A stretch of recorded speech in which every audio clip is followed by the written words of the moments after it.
स्वागत है दोस्तों फिर से एमआर साइंस स्टडी चैनल में फिर से एक बार नई ऊर्जा और नई जोश के साथ। तो आइए आज की क्लास अपन शुरू करने जा रहे हैं। अपना जो टॉपिक रह गया था रक्त।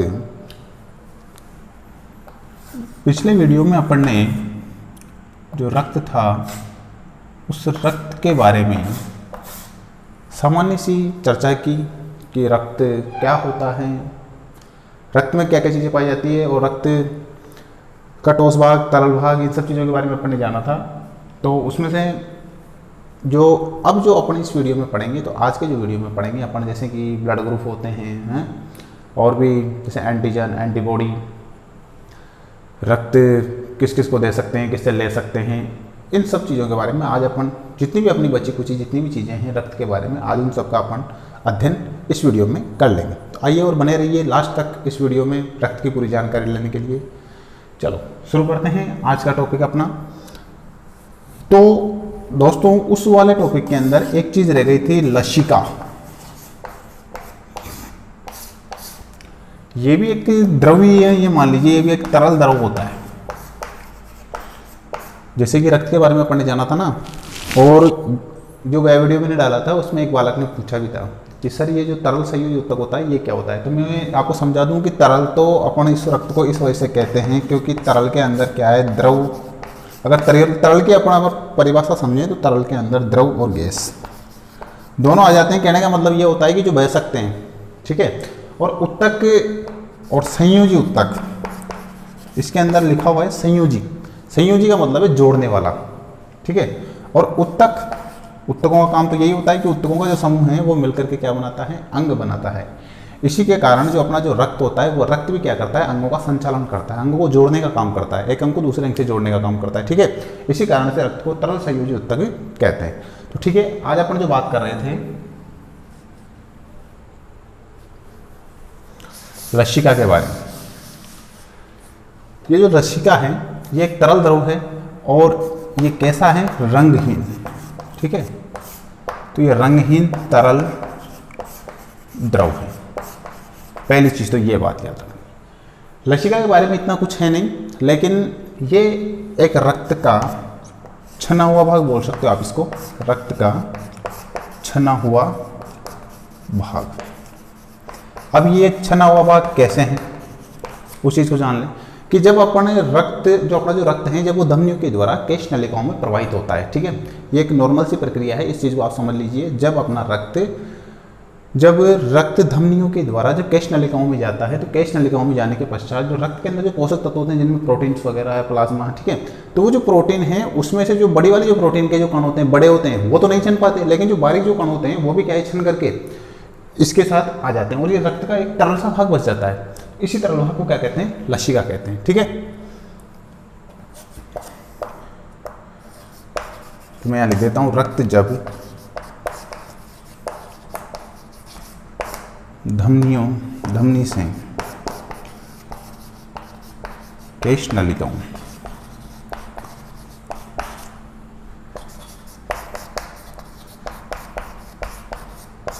प्रवाहित होता है तो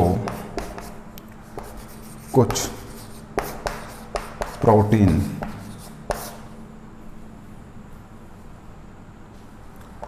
आदि छनकर इसके बाहर, अब ये इससे छनेंगे रक्त से तो इससे बाहर निकल जाते हैं। और ये जो जब बाहर निकल जाते हैं तो इस बाहर निकलते हैं तो इनको अपन, इसकी एक शॉर्ट फॉर्म भी है जिसको ECF बोलते हैं, मतलब एक्स्ट्रा सेलुलर फ्लूइड, ठीक है। उसको क्या बोलते हैं, एक्स्ट्रा सेलुलर फ्लूइड। तो बाहर निकल जाता है तो इसको आप बाहरी कोशिका द्रव्य, शॉर्ट में इसको बोलते हैं ECF, ठीक है। ECF की फुल फॉर्म लिख देता हूं मैं, एक्स्ट्रा सेल्यूलर और ये फ्लूइड, ठीक है, भी कहते हैं। और जो ये एक्स्ट्रा जो सेलुलर फ्लूइड हैं इस एक्स्ट्रा सेलुलर फ्लूइड को ही क्या कहते हैं, भी कहते हैं, और इसे ही क्या कहते हैं, लसिका। ठीक है, इसे ही लसिका कहते हैं। तो आशा करता हूँ आपको लसिका के बारे में समझ में आ गया होगा। जो लसिका है वो एक रंगहीन तरल पदार्थ होता है। ठीक है, कैसा रंगहीन तरल पदार्थ। और ये जो रंगहीन तरल पदार्थ है इसका भी काम वही होता है, ऑक्सीजन और CO2 का सेवन होता है। ठीक है, जो ऑक्सीजन होती है उसका तो ये सेवन कर लेता है, पर जो CO2 होती है उसको अपशिष्ट के रूप में ये बाहर निकालने का काम करता है। तो ठीक है, अब जो ये लसिका होती है, ये जो लसिका है इसका निर्माण अपने पढ़ लिया कि लसिका का निर्माण कैसे होता है, कि जब अपना जो रक्त है वो धमनी तंत्रिकाओं के माध्यम से जब केश नलिकाओं से होकर गुजरता है, तो केश नलिकाओं से गुजरने के पश्चात उसके अंदर जो बच जाते हैं जैसे प्रोटीन वगैरह, तो आप इसको ये मान सकते हो कि प्लाज्मा युक्त या प्रोटीन युक्त ये एक रंगहीन द्रव है। ठीक है, पर इसमें प्रोटीन की मात्रा इतनी नहीं होती। तो एक लाइन ये भी लिख लीजिए, इसमें प्रोटीन की मात्रा कम व WBC की मात्रा सर्वाधिक होती है।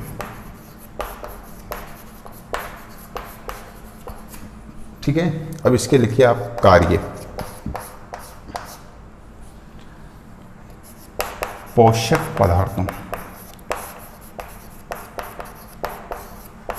पदार्थों का सेवन, इसके बाद में ECF जिसके बारे में अपन ने भी जाना, ECF का पुनर्जनन करना। ठीक है,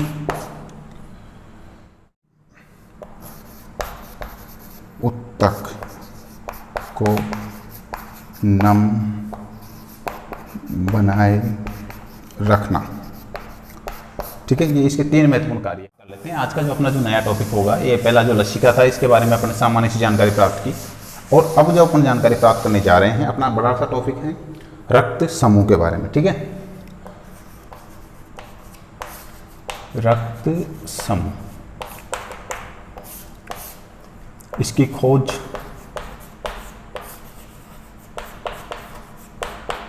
कार्ल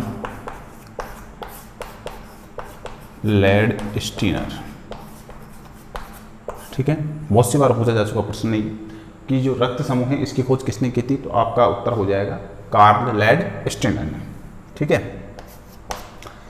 रक्त समूह की खोज करने वाले थे। इन्होंने जो रक्त समूह है यह 2 प्रकार के बताए। कितने प्रकार के? 2 प्रकार के। पहला इन्होंने बताया A, B और O रक्त समूह, और जो दूसरा बताया इन्होंने RH रक्त समूह। ठीक है, रक्त समूह की खोज करने वाले जो पहले वैज्ञानिक थे वो थे कार्ल लैंडस्टीनर, और इन्होंने ये 2 प्रकार के बताए, एक तो ABO रक्त समूह और एक RH रक्त समूह। तो आइए अपन इन सब के बारे में एक एक विस्तार से जान लेते हैं कि पहले अपन बात करेंगे ABO रक्त समूह की, उसके बाद RH रक्त समूह की।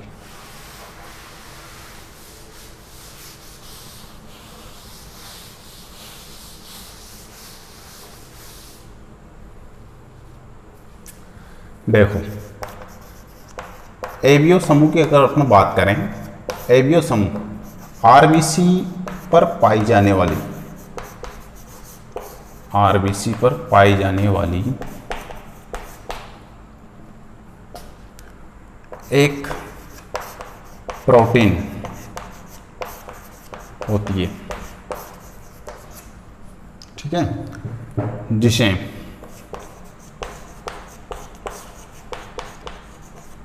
एंटीजन कहते हैं। क्या कहते हैं इसे? एंटीजन। ABO समूह में अपन बात कर रहे हैं कि ये RBC पर पाई जाने वाली एक प्रोटीन होती है जिसे एंटीजन कहते हैं, और इसके विपरीत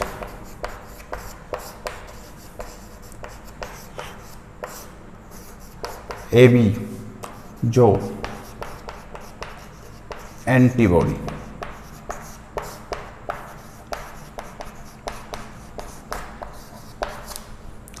एंटीजन और एंटीबॉडी ये बहुत ही इंपॉर्टेंट है और इन्हीं चीज़ों से डिसाइड होता है कि जो अपना जो ब्लड है अपन वो किसको दे सकते हैं, किससे ले सकते हैं। अभी आगे अपन इसके बारे में जानकारी प्राप्त करेंगे, कौन किसको दे सकता है, कौन किससे ले सकता है और क्यों ले सकता है।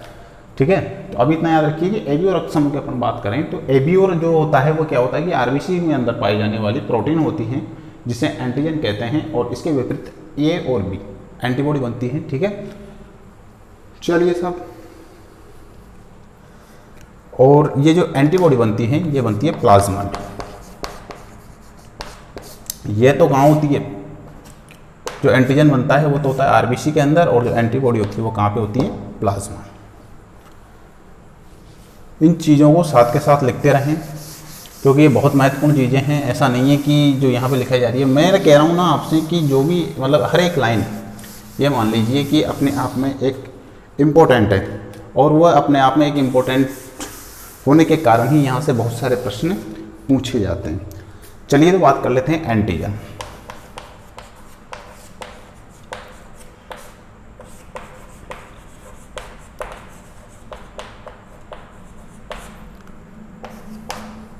अब एंटीजन क्या होते हैं, सामान्य सी बात है, इसमें कोई वो नहीं है कि एंटीजन्स क्या होते हैं। बाहर से जो भी रोगाणु हमारे शरीर में प्रविष्ट होते हैं, ठीक है, बाहरी रोगाणु मैं लिख देता हूँ यहाँ पे, बाहर से शरीर में प्रविष्ट रोगाणु या पदार्थ क्या कहलाते हैं, एंटीजन।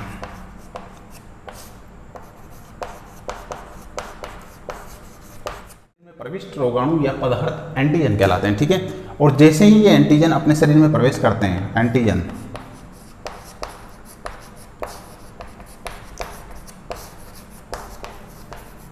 शरीर में प्रवेश करने पर लिम्फोसाइट सक्रिय होकर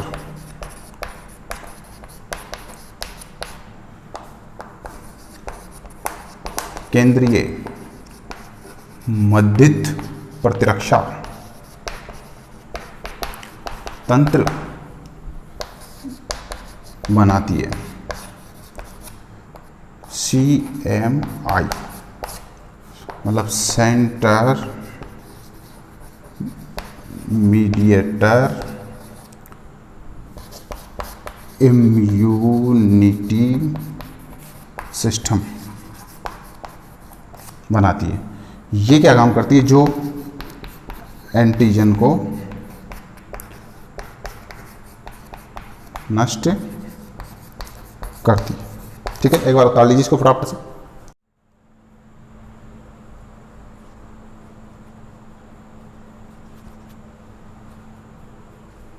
चलो उतार लिया होगा आपने।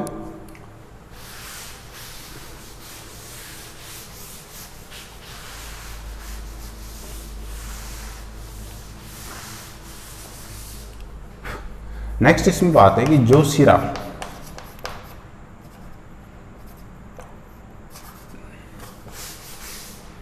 एंटीजन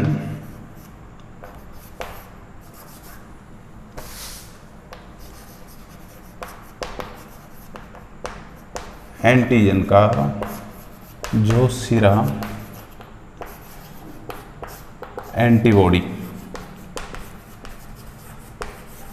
एंटीबॉडी से जुड़ा होता है वह एपिटोप क्या कहलाता है, एपिटोप कहलाता है। ठीक है, एंटीजन का जो सिरा एंटीबॉडी से जुड़ा होता है वह कहलाता है एपिटोप। इसके बाद 6 से 8 अमीनो अम्ल, ये जो एपिटोप हैं अम्लों से बना होता है, एपिटोप। ठीक है, एंटीजन का जो सिरा एंटीबॉडी से जुड़ा होता है वो कहलाता है क्या, एपिटोप। और ये जो 6 से 8 अमीनो अम्लों से बना होता है, कितने अमीनो अम्लों से बना होता है, 6 से 8 अमीनो अम्लों से बना होता है। और इसे ही क्या कहते हैं, मतलब ये जितने अमीनो अम्लों से बना हुआ एपिटोप उसे ही क्या कहेंगे, इसे एंटीजन की संयोजकता कहते हैं। क्या कहते हैं इसको? एंटीजन की संयोजकता कहते हैं। और ये जीवाणु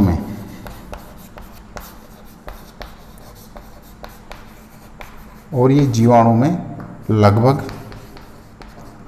100 होती है। ठीक है, ये सामान्य सी जानकारी हुई एंटीजन के बारे में कि एंटीजन कोई भी बाह्य पदार्थ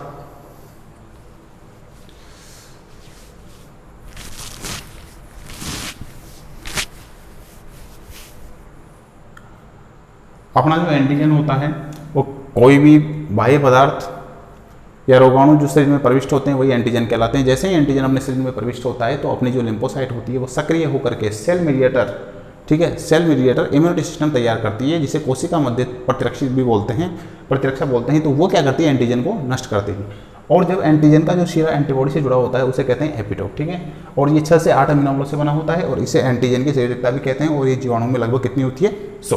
अब बात करते हैं हम एंटीबॉडी के बारे में। टॉपिक बहुत बड़ा है, मेरी ये कोशिश है कि आज अपन रक्त को बिल्कुल पूरा कंप्लीट कर लें।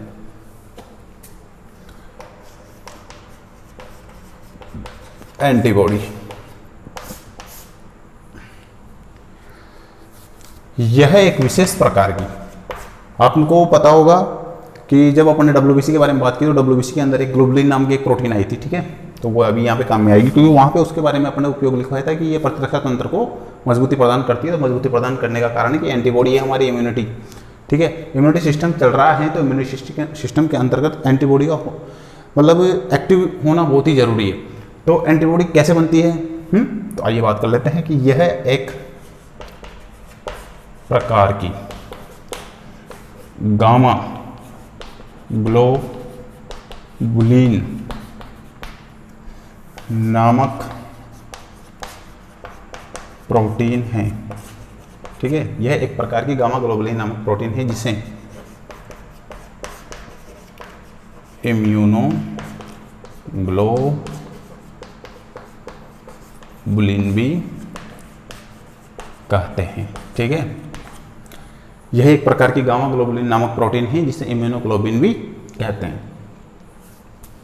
यह 4 पॉलीपेप्टाइड श्रृंखला, कितनी? 4 पॉलीपेप्टाइड श्रृंखलाओं से मिलकर बनी होती है।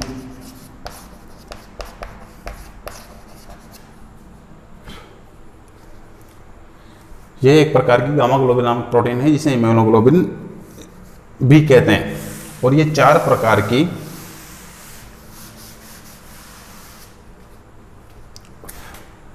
पॉलीपेप्टाइड श्रृंखलाओं से मिलकर बनी होती है जिसमें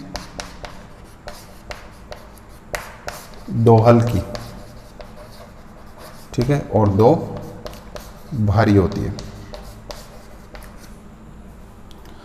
जिसमें 2 हल्की और 2 भारी होती है। तो ये भी याद रख लेना कि जिसमें 2 हल्की होती है 2 भारी होती है, तो ये जो हल्की वाली होती है ये तो होती है 220 अमीनो अम्लों से मिलकर बनी होती है। कितने अम्लों से? 220 अमीनो अम्लों की श्रृंखला होती है। ठीक है, और ये वाली होती है 440 अमीनो अम्लों की श्रृंखला। ओके, ठीक है, ये बात थी एंटीबॉडी की कि यह पॉलीपेप्टाइड श्रृंखलाओं से मिलकर बनी होती है जिसमें 2 हल्की और 2 भारी होती है। तो 2 हल्की होती है वो तो 220 अमीनो अम्लों से मिलकर बनी होती है और 2 जो भारी होती है वो होती है 440 अमीनो अम्लों से मिलकर बनी होती है। उसमें अपन ने बात की थी, एक लाइन और लिख देता हूँ, उसके बाद में आप मेरे साथ साथ लिखते रहें क्योंकि टॉपिक बड़ा है तो आज कंप्लीट नहीं हो पाएगा। अगर अपन इसे टाइम लगाएंगे तो हो सके जितना, तो आप वीडियो को रोक रोक के जब बाद में अपलोड कर दिया जाए तो उसके अंदर आप इसको देख लेना। और जो शिरा, मतलब उसमें तो पढ़ा था अपन ने कि एंटीजन का जो शिरा एंटीबॉडी से जुड़ा होता है वो से कहते हैं क्या?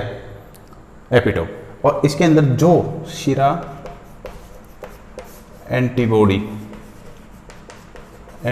का एंटीजन से जुड़ा होता है उसे कहते हैं पैराटॉप। ठीक है, उसे कहते हैं पैराटॉप।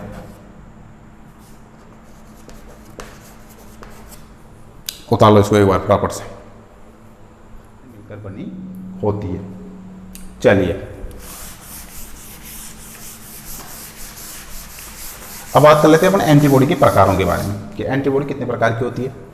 तो मैं यहाँ पे एक टेबल बना रहा हूँ, तो आप उसी हिसाब से टेबल बना लीजिएगा। यहाँ पे लिख लीजिएगा एंटीबॉडी। ठीक है, यहाँ पे लिख लीजिएगा। इसमें एक ये अपन ने बात की भी कि पॉलीपेप्टाइड श्रृंखलाएं किस प्रकार की, पॉलीपेप्टाइड श्रृंखला, और ये किस में पाई जाती है। ये टेबल बहुत इंपॉर्टेंट है, या इसके लिख लीजिए आप कार्य। ठीक है, तो ऐसे ही टेबल बना लें। IgA, IgD, IgM, IgA, IgD, IgM, IgE, IgM और IgG। ठीक है, IgA, IgD, IgA, IgE और IgM और IgG, ये 5 प्रकार की पॉलीपेप्टाइड एंटीबॉडी होती हैं।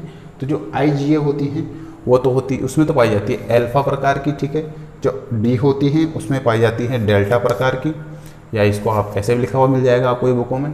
इसके बाद जो E होती हैं वो होती है एप्सिलॉन, और जो M होती है वो होती है म्यू, ऐसे लिखते हैं ना म्यू को, और जो G होती हैं वो होती हैं गामा।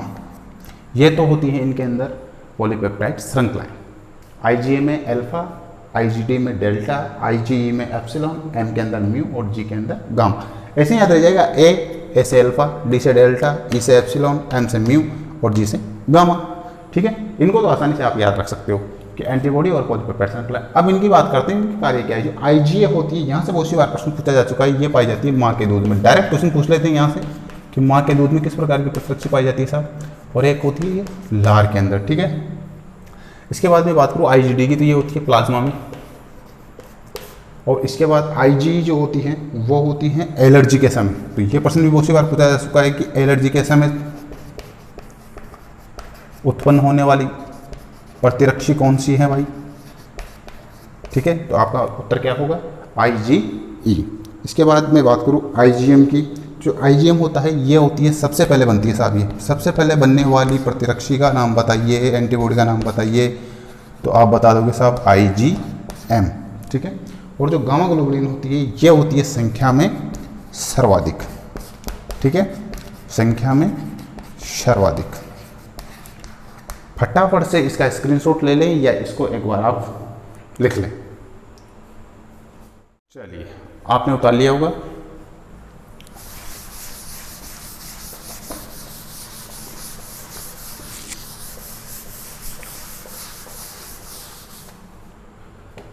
अब ऐसी एक सारणी और बना लीजिए जिसके अंदर अपन को ये पता चल जाए कि अपन रक्त किसको दे सकते हैं, किससे ले सकते हैं। तो पहले मैं आपको जानकारी के लिए एक चीज तो ये बता दूं कि सार्वत्रिक दाता और सार्वत्रिक ग्राही, मतलब जो सभी से ले सकता है, जो सभी को दे सकता है। ठीक है, ऐसे अपने दो ब्लड ग्रुप हैं, वो कौन कौन से हैं। सार्वत्रिक दाता जो अपना होता है वो तो होता है O। ठीक है, इसके अंदर भी O पॉजिटिव होगा, और इसके अंदर सार्वत्रिक जो ग्राही होगा वो होगा AB नेगेटिव। ठीक है, चलिए साहब, इसके बाद में आप एक टेबल बना लीजिए। ये क्यों देते हैं, क्यों नहीं देते हैं, इनका कारण क्या है कि ये उससे ही क्यों लेता है, ये उससे क्यों लेता है, तो इसके बारे में अपन इस टेबल में समझ लेंगे। यहाँ पे एक लिख लीजिएगा आप रक्त समूह। ठीक है, यहाँ लिख लीजिएगा एंटीजन। ठीक है, यहाँ लिख लीजिएगा एंटीबॉडी।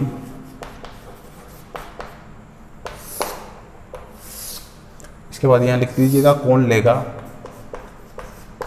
और यहाँ पे लिख लीजिएगा दाता।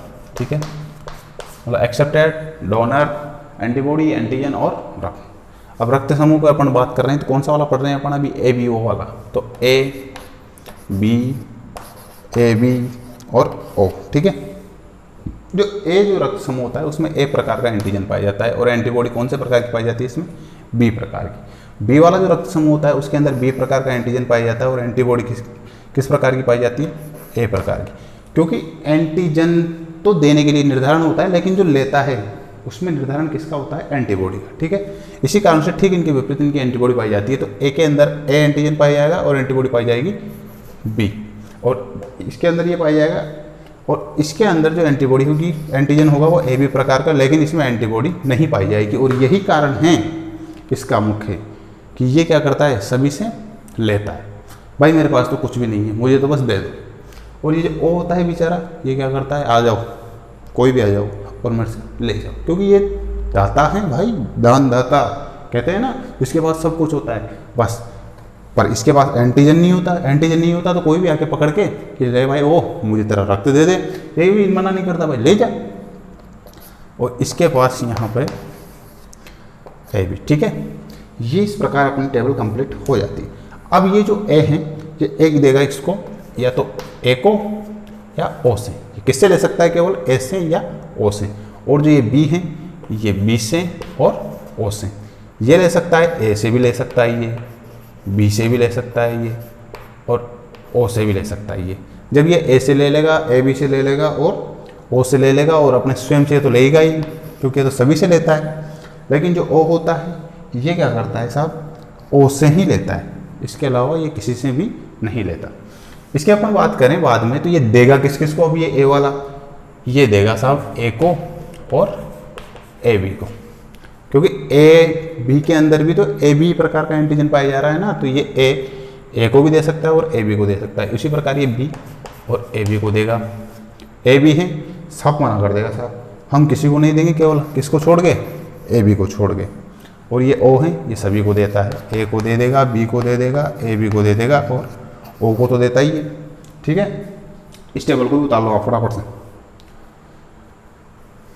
जो रक्त समूह होता है अपना ए, उसमें एंटीजन पाया जाता है ए प्रकार का, एंटीबॉडी बी प्रकार की। ये ए और ओ से ले सकता है, और जो दाता होता है वो ए और ए बी को दे सकता है। उसी प्रकार बी है, बी में एंटीजन बी होता है और एंटीबॉडी ए होती है, और ये बी ओ को दे सकता है। और इसमें जो दाता होता है वो बी और ए बी होता है।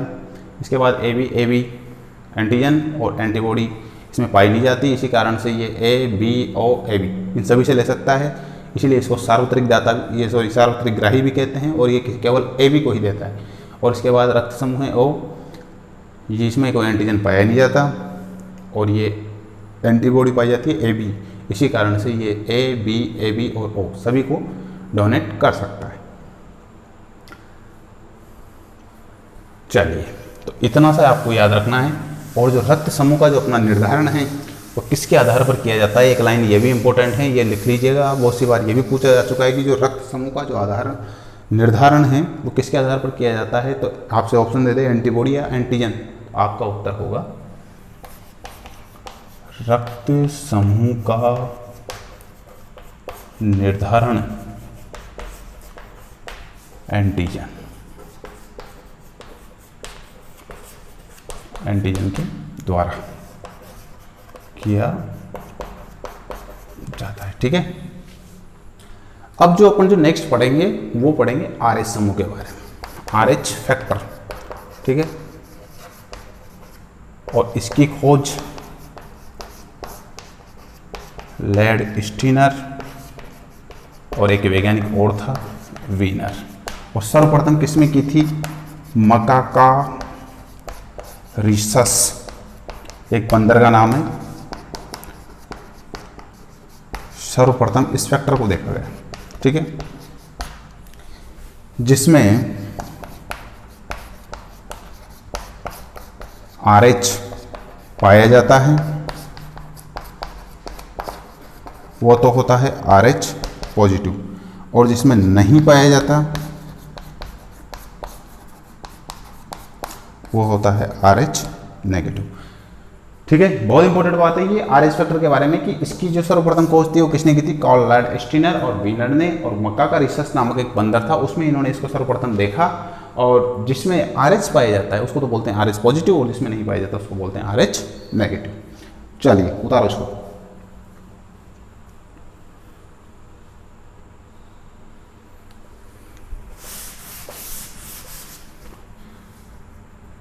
RH एंटीजन, ये जो RH एंटीजन है ना, ये 417 अमीनो अम्ल, कितने 417 अमीनो अम्लों की श्रृंखला है साहब। ये कितने अमीनो अम्ल, 417 अमीनो अम्लों की श्रृंखला।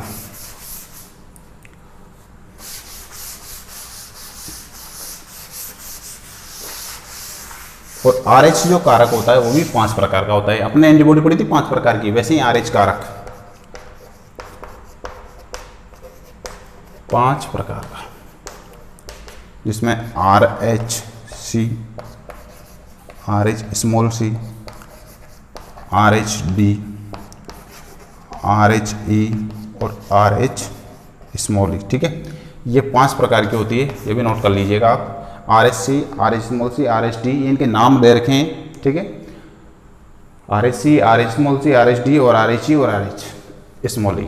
ठीक है, अब इनमें संख्या में जो सर्वाधिक पाई जाती है वो होती है RH-D, और संख्या में सबसे कम पाई जाती है वो होती है RH-E। तो लिख लो RH-D संख्या में सर्वाधिक, और RH-E संख्या में सबसे कम। ठीक है, अब यहां से एक घटना जन्म लेती है साहब, जब ये बहुत इंपॉर्टेंट घटना है, और इस घटना को समझ लीजिएगा कि इसमें कैसे क्या होता है। देखिए, जब माता है और माता के अंदर जो गर्भ में जो शिशु है, गर्भ शिशु, तो जो माता का जो RH जो फैक्टर है वह है RH नेगेटिव, और जो बालक जो माता के गर्भ में है उसका फैक्टर है RH पॉजिटिव। तो इसमें क्या होता है कि RH जो पॉजिटिव है इसके खिलाफ अपने शरीर में एंटीबॉडी प्राकृतिक रूप से बिल्कुल भी नहीं बनती है। लेकिन जब इस माता के गर्भ में RH शिशु पल रहा होता है तो क्या होता है, इसके ठीक विपरीत, ठीक है, इसके ठीक विपरीत IgG ये एंटीबॉडी बनती है, और ये एंटीबॉडी बनती है तो फर्स्ट बार का जो प्रसव होता है उसमें तो इतनी समस्या आती नहीं, उसमें तो चलो ठीक है बालक हो भी जाता है। लेकिन जब यही सिचुएशन सेकंड बार होती है, वही कि जब माता का कैसा हो फैक्टर RH नेगेटिव और गर्भस्थ शिशु का जो फैक्टर हो वह कैसा हो RH पॉजिटिव, तब क्या होता है कि ये जो IgG की जो मात्रा है पहले वाले स्टेज में तो क्या होती है कि कम बनती है, लेकिन जब सेकंड बार गर्भ में यही स्थिति हो पाती है तो इसकी मात्रा क्या हो जाती है, सर्वाधिक।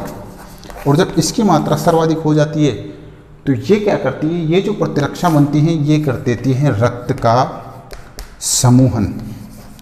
ठीक है, ये रक्त का समूहन कर देती है। तो रक्त का समूहन करने के कारण या तो बालक गर्भ में ही मर जाता है, ठीक है, या फिर कम समय में पैदा हो जाता है। और कम समय में पैदा हो जाता है तो वो जो कम समय में जो बालक पैदा होता है, उस कम समय में जो बालक पैदा होता है उस कम समय वाले बालक के अंदर रक्त की कमी हो जाती है। तो ऐसे एनीमिया, ठीक है, एनीमिया वगैरह ऐसे रोग हो जाते हैं। और इस वाले जो घटना है इसको बोलते हैं एरिथ्रोब्लास्टोसिस फिटेलिस, या बोल दीजिए इसको आप गर्भ रक्त कोराणुता। ठीक है, ये वाली सिचुएशन आ जाती है एरिथ्रोब्लास्टोफिटेलिसिस, गर्भ रक्त कोराणुता। आप सामान्य से रूप में आपसे कोई पूछ ले कि साहब गर्भ रक्त कोराणुता क्या होती है, तो आप आराम से समझा सकते हो कि जब RH नेगेटिव माता के गर्भ में RH पॉजिटिव शिशु पल रहा हो उसके विरुद्ध IgG प्रकार की एंटीबॉडी विकसित हो जाती है। लेकिन ये फर्स्ट वाले जो प्रसव होता है, फर्स्ट वाला जो प्रसव होता है उसके अंदर तो इसकी मात्रा कम होती है। जब लेकिन यही घटना सेकंड बार के प्रसव के समय होती है तो उस समय IgG की मात्रा सर्वाधिक हो जाती है। और IgG की मात्रा सर्वाधिक होगी तो ये क्या करेगी, रक्त का समूहन कर देगी। रक्त का समूहन करने के पश्चात में क्या होगा कि या तो शिशु घर में ही मर जाएगा, घर में ही खत्म हो जाएगा, या फिर घर में ही खत्म हो जाएगा, या फिर उसके बाद के अंदर वो कम समय में जन्म ले लेगा, और कम समय में जन्म लेने के कारण उसमें एनीमिया, रक्त वगैरह की कमी हो जाएगी, और इसी घटना को कहते हैं एरिथ्रोब्लास्टोसिस फिटेलाइसिस, इसे गर्भ रक्त कोणानुकता भी कहते हैं। ये एक बहुत ही महत्वपूर्ण घटना थी। इस घटना से बचने के लिए फिर क्या करें साहब, तो इससे बचने के लिए प्रसव के बाद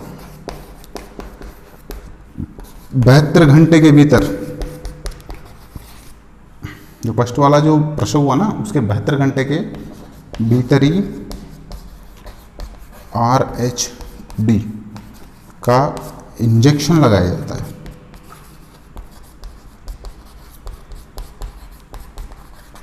ठीक है, इससे बचने के लिए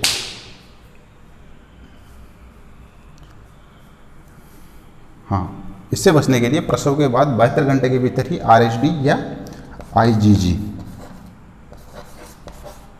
ठीक है, इसका इंजेक्शन लगाया जाता है, तब जाके इस रोग से अपन बच सकते हैं।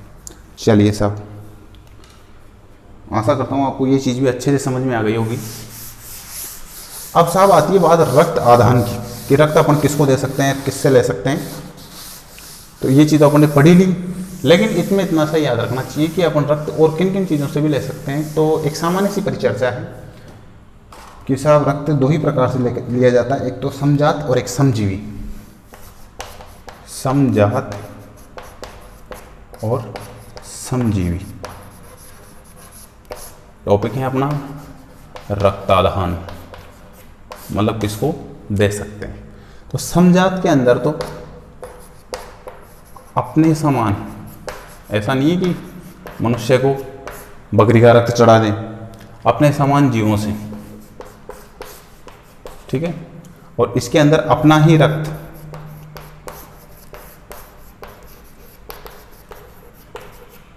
स्वयं को। और जो रक्त आदान की जो प्रक्रिया है ना, इसको सर्वप्रथम एक वैज्ञानिक थे जीन बैप्टिस्ट डेनिस, ठीक है, जीन बैप्टिस्ट डेनिस थे, इन्होंने किया था सब। और रक्त आदान की जो प्रक्रिया होती है,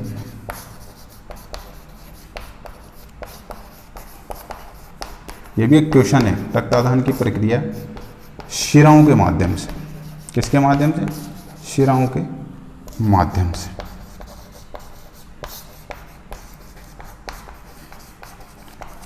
और ब्लड डोनेट करने चाहे अपन भी जाएं या किसी से अपन ब्लड लें, तो इस बात की पूरी जानकारी प्राप्त कर लें कि वो किसी वायरस युक्त बीमारी से तो ग्रसित नहीं है ना, क्योंकि अगर मान लीजिए वो वायरल युक्त बीमारी से ग्रसित होगा तो सीधी सी बात है, जैसे ही उसका ब्लड आपके शरीर में ट्रांसफ़र किया जाएगा तो उस बीमारी से आप भी ग्रसित हो जाएंगे। ये 100% बिल्कुल सत्य हैं। तो इस वजह से आप इस चीज़ को भी बहुत विशेष तरीके से ध्यान रखें जब आप भी ब्लड डोनेट करने जाएं। अगर आपका स्वास्थ्य ठीक नहीं है तो आपको ब्लड डोनेट नहीं करना चाहिए, या आप किसी का ब्लड ले रहे हो तो उससे पहले उसकी जाँच करवा लें कि वो पूर्ण रूप से स्वस्थ हैं या नहीं है। चलिए तो दोस्तों, आज की वीडियो में अपन ने ये सब चीज़ें सीखी कि लसिका क्या होती है, रक्त समूह कौन कौन से होते हैं, रक्त समूह के बारे में अपन ने इन सब चीज़ों को जाना है। अपन ब्लड किसको दे सकते हैं, किसको नहीं दे सकते। आप वीडियो को ध्यान से पढ़िएगा, समझिएगा और लाइक और कमेंट करके बताइएगा कि वीडियो कैसा लगा। तो ठीक है, मैं आशा करता हूँ कि ये अब जो अपना ब्लड है ये लगभग यहीं पे पूरा होता है कंप्लीट। नेक्स्ट वीडियो अपना जो आएगा वो आपको कमेंट करके बता दिया जाएगा कि नेक्स्ट वीडियो किस पे आएगा। तो आप बने रहिए, चैनल को लाइक और सब्सक्राइब जरूर करें और अपने दोस्तों से भी करवाएं। ओके दोस्तों, मिलते हैं अगले वीडियो में नई ऊर्जा और नई जोश के साथ। जय हिंद, जय भारत।